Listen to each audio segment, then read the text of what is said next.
शिव की कृपा किसको कहते, शंकर की कृपा किसको?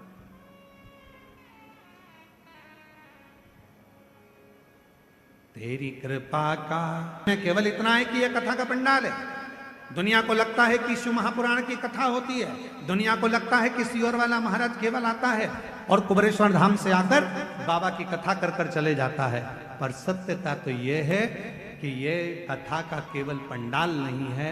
यहाँ एक बेटी अपने बाप से, एक बेटा अपने पिता से, एक बहन अपने भाई से दिल की बात कहती है।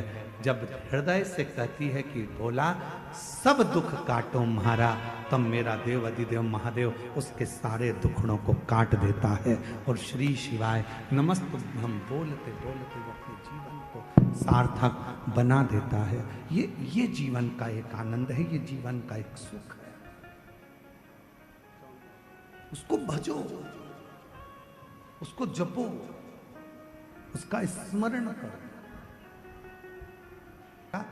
आप याद रखना, क्यों दुनिया के लोग नियम लेते हैं 5 पंडाल कथा सुनेंगे, 3 पंडाल कथा सुनेंगे, 2 पंडाल कथा सुनेंगे, 7 पंडाल कथा सुनेंगे, क्यों नियम लेते हैं? मेरा बाबा उसके दुखड़े हरता जरूर है, झोली भरता जरूर। बड़े प्रसन्न हुआ करो, बड़े खुश हुआ करो कि बाबा ने आपको यहां बुलाया है। शिव जी ने आपको यहां बुलाया है। हे कवर्धा वासियों, प्रसन्न होना, खूब आनंद में बाबा को धन्यवाद देना कि तेरी कृपा से ये शिव महापुराण की कथा 5 दिन की हमको सुनने का मौका मिला है। तेरी कृपा है, तेरी उदारता है, तेरी करुणा।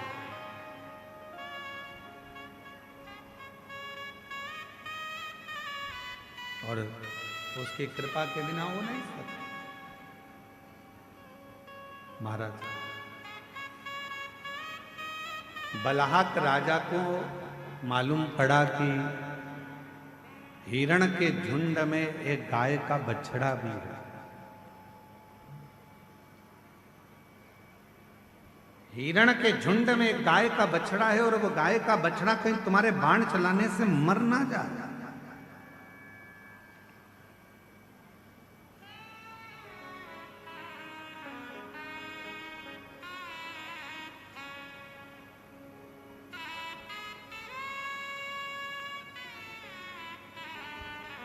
अब वो राजा ने कहा चलो मैं देखता हूं। वृक्ष की झाड़ियों में हिरण छुप गए और वृक्ष की झाड़ियों में हिरण छुपे तो वो गाय का जो बछड़ा था वो भी हिरण के साथ में झाड़ियों में छुप गया। दिख ही नहीं रहा, दिखता ही नहीं। राजा ने उसको देखने का बहुत प्रयास किया, बहुत प्रयास, वो दिख नहीं।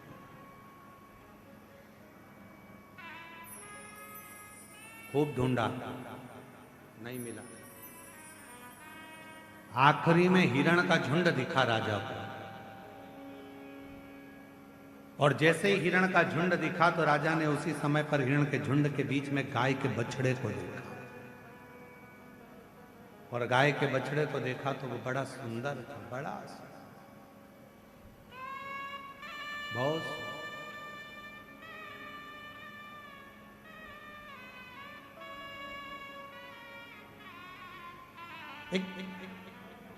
कहते हैं शिव महापुराण में वर्णन आता है कि गौ माता की सेवा का जितना पुण्य मिलता है उतना ही गौ माता के बछड़े की सेवा का भी पुण्य प्राप्त होता है।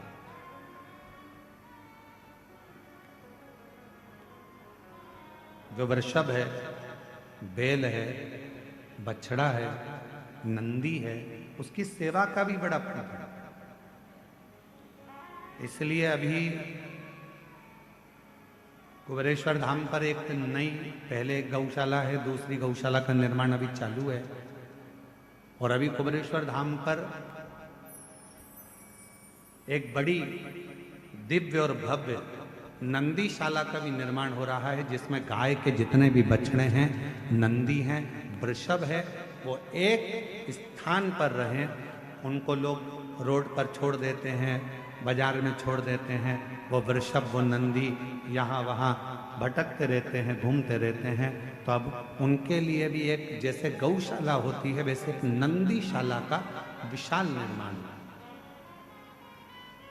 नंदीशाला,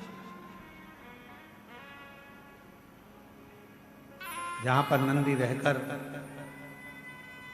आराम से घूमे फिरे, प्रसाद पाएं और अपना आनंद पाएं।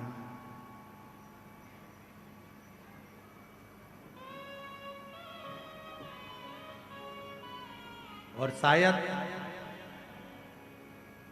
इतनी सुंदर नंदीशाला जो सीहोर कुबेरेश्वर धाम में निर्मित होगी, वो दर्शनीय भी होगी। उस नंदीशाला का दर्शन कई शिव भक्तों के जीवन का आनंद दे। मैं गणेश प्रसाद तिवारी जी को कहूंगा, कभी आप सीहोर आएंगे तो हमारे यहाँ जो नंदी हैं, जितने भी हमारे यहाँ नंदी हैं, बड़े विशाल नंदी हैं। मतलब एक मनुष्य की हाइट से भी ज्यादा 1.5 हाइट के नंदी हैं। गणेश प्रसाद जी, आप उन नंदी से कहोगे हर हर महादेव तो वो ओम बोलते हैं। आप उनको कहोगे श्री शिवाय नमस्तुभ्यम तो ओम का उच्चारण करते हैं। शायद पूरी दुनिया में ऐसे नंदी नहीं होंगे जो कुबेरेश्वर धाम की सुंदर गौशाला के अंतर्गत है। और बड़े विशाल, उनके पास खड़े रहने के लिए भी दम चाहिए, हिम्मत। हल्का फुल्का और एक बार घुन्ना दे वो लपक के तो सामने वाला भटक जाए इधर उधर। ऐसे ऐसे नंदी है। उच्चारण किया जाता हर हर महा, तो ऐसे नंदीशाला। तो यहाँ बलाहक जो राजा है, वो बलाहक राजा ने देखा कि मृगों के बीच में एक मृगों के बीच में एक गाय का बछड़ा, एक वृषभ है, एक गाय का छोटा सा बछड़ा।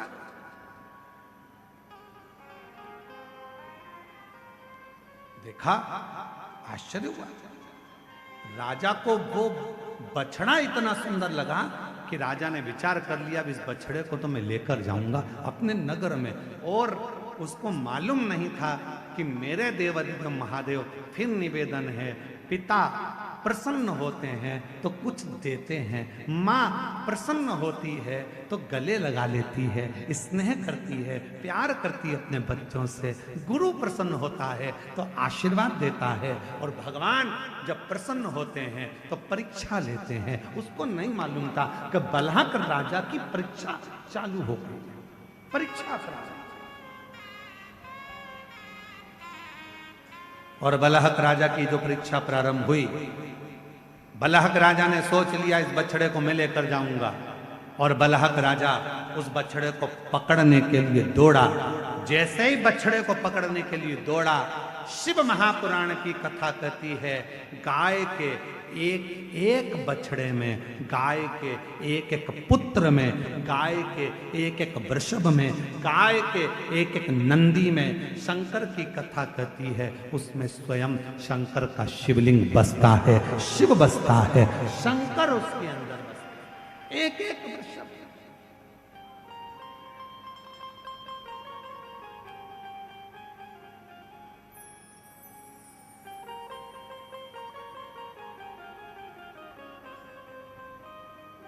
क्या ना दे? देखा, बलहक राजा ने देखा, लेना चाहा।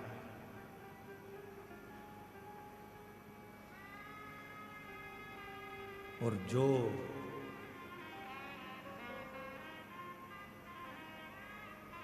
बछड़े को खींचकर ले जाने की तैयारी कर रहे थे और बछड़े को पकड़ने का प्रयास कर रहे थे, उसी समय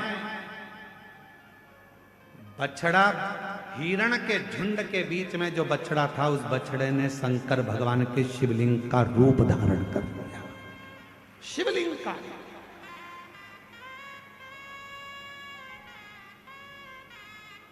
और मेरा निवेदन है, पूरे श्रोताओं से कभी द्वारकाधीश का दर्शन करने के लिए जाएं, कभी द्वारकानाथ का दर्शन करने के लिए सौराष्ट्र में, गुजरात में जाएं, तो गोवत्स तीर्थ जरूर जाएं।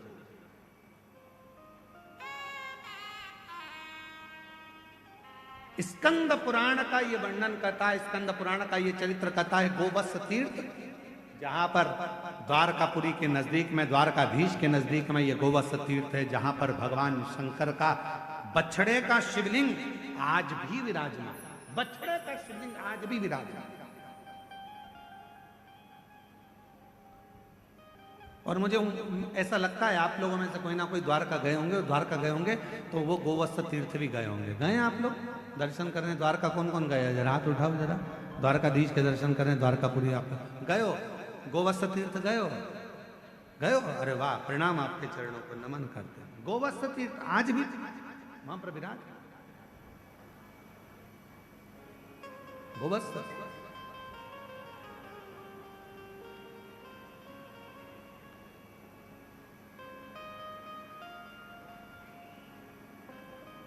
गाय के बछड़े में, स्वयं गाय के बछड़े से भगवान शिव का शिवलिंग प्रकट हो।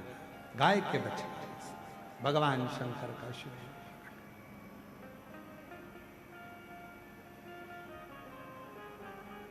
राजा ने विचार करा अब इसको लेकर कैसे शिवलिंग का दर्शन राजा कर। बालाहक राजा ने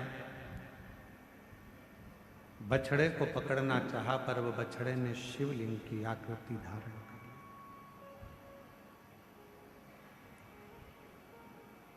पर बालाहक राजा ने देखा शिवलिंग के मध्य में वो बछड़ा नजर आ रहा।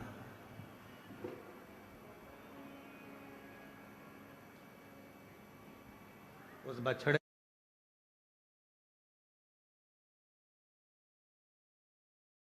को वापस लेकर जाने के लिए शिवलिंग को बालाहक राजा ने अपने हजारों सैनिकों को बुलाया और उस शिवलिंग को उठाना चाहा, पर वो उठ नहीं पाया। आखिरी में भगवान देवाधिदेव महादेव ने, भगवान शंकर ने, भगवान शिव ने दर्शन किया। राजन,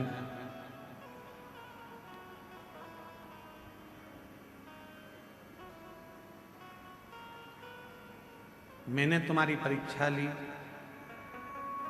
और उस परीक्षा में तुम उत्तीर्ण हुए। राजन, तुम्हें अगर कुछ वर मांगना हो तो आप मांग सकते हो। बालाहक राजा ने हाथ जोड़ निवेदन किया, प्रार्थना करी, महाराज हे भोले बाबा कृपा करना, इस वन में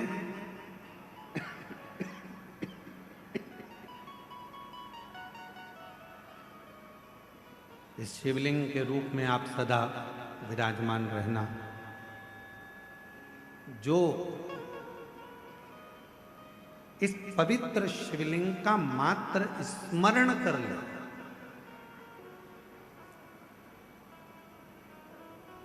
मात्र इस शिवलिंग का, गोवत्स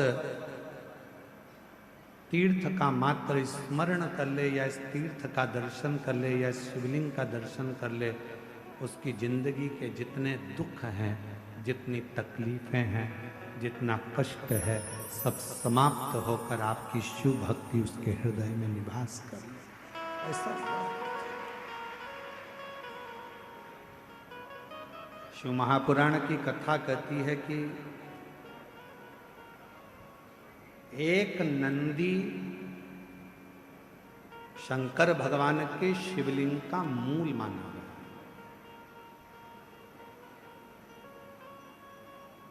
कभी अगर आप लोग द्वारका जाएं तो गोवत्स तीर्थ का दर्शन अवश्य करें, जहां पर भगवान शंकर के शिवलिंग में नंदी की प्रतिबिंबता दर्शित होती।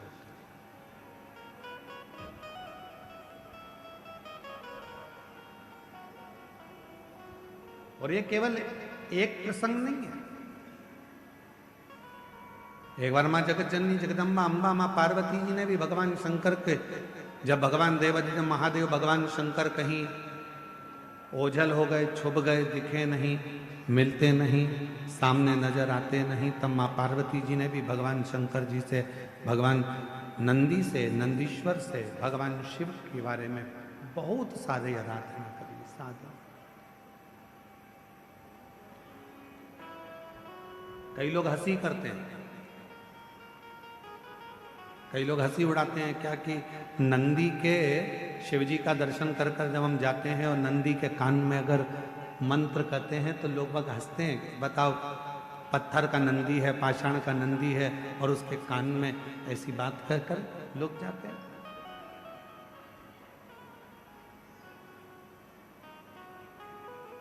शिव महापुराण की कथा कहती है, अगर किसी नारी का गर्भ 2-3 महीने का होकर या 2-4 महीने का होने के बाद अगर गर्भ अवर्षण हो जाता है, बच्चा नहीं दे पाता है, फिर बच्चा ठहरता है, फिर बच्चा चले जाता है, गर्भ ठहर ही नहीं पाता है, उस नारी को नंदीश्वर महादेव का स्मरण करना चाहिए।